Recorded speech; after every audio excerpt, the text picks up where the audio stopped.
If you walk outside in the middle of the night, what do you see in the sky? You probably see stars. If you live in the country, you can see many stars. But if you live in a city, you may notice only a few. This difference is important. What happened to all the stars?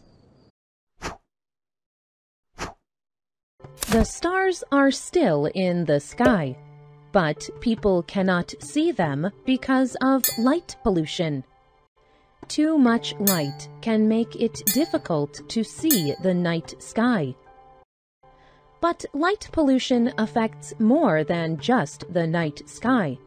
It affects all life on Earth. Some scientists warn that light pollution damages people and animals.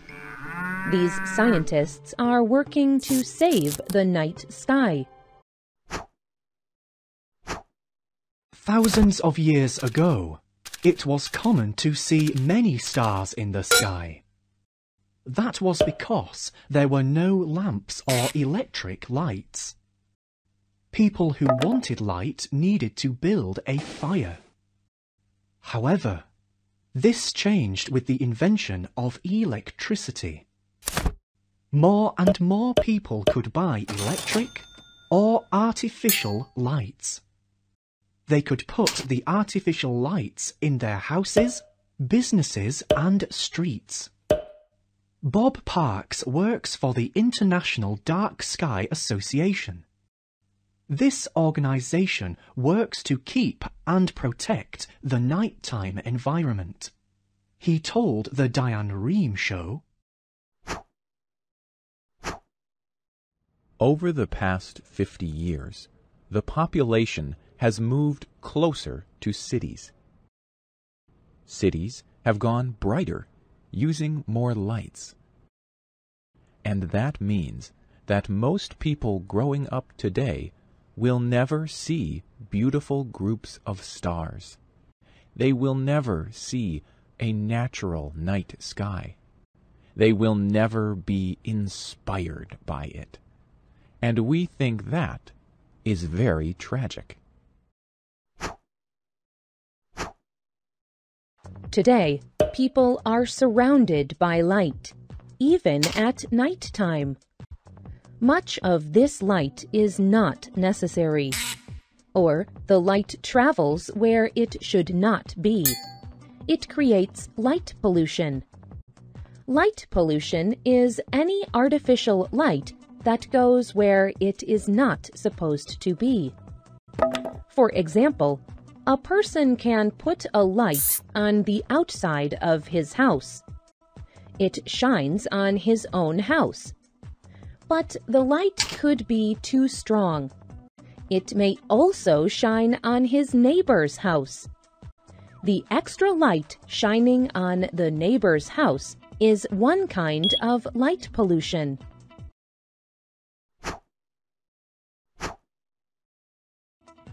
Other light pollution can come from cities. Have you ever travelled to a big city at night? You may have noticed that the big city looks like it is glowing.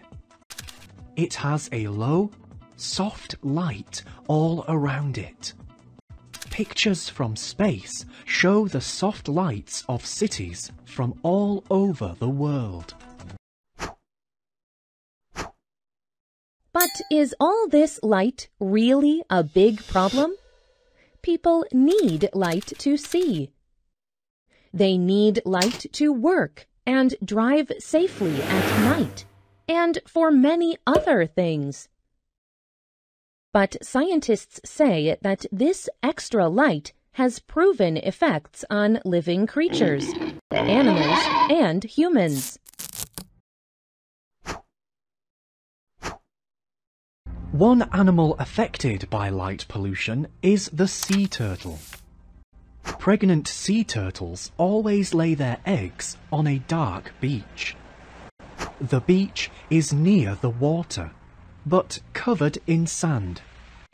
The turtle digs a hole in the sand and lays her eggs. When the baby sea turtles are born, they climb out of their eggs. Bob Parks describes how these baby sea turtles, or hatchlings, are affected by light pollution. For thousands of years, sea turtle hatchlings, when they come out, have moved toward the brightest light source in the sky. That has been the stars over the water.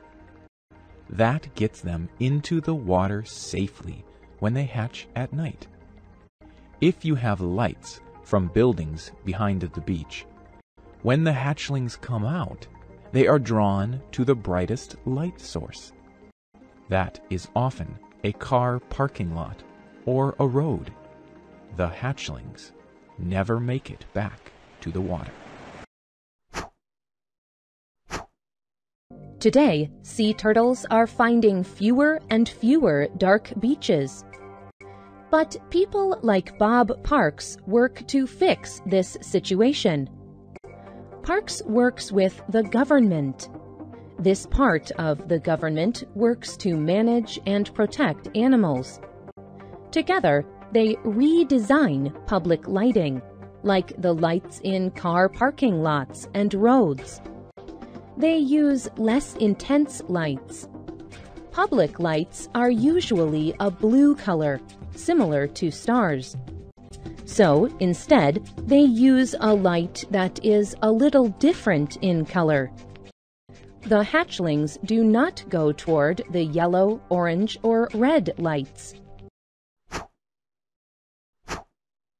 Birds experience problems because of light pollution too. Many birds travel to a different area of the world to mate and lay eggs. They often travel at night. But lights from tall buildings can lead the birds off their natural path. A bird may use all its energy flying the wrong way. It may be too tired to continue its natural path. Birds may also crash into brightly lighted buildings. They may die. Light pollution also has proven effects on humans. Hormones are chemicals in people's bodies. They help the body to grow and develop. Light influences these hormones. One of these hormones is called melatonin.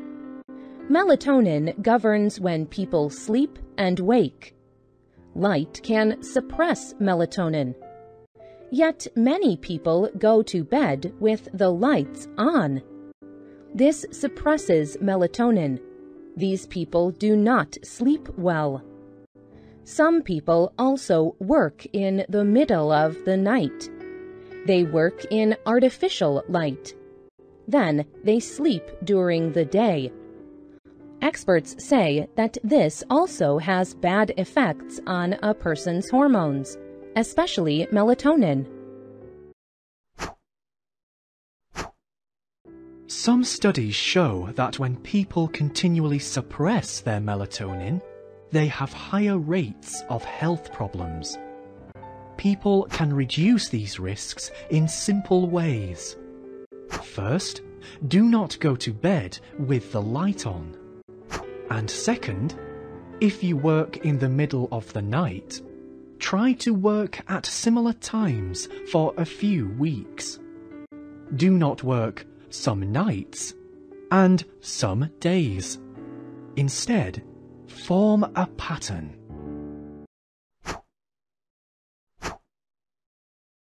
People and animals need light, but they also need darkness.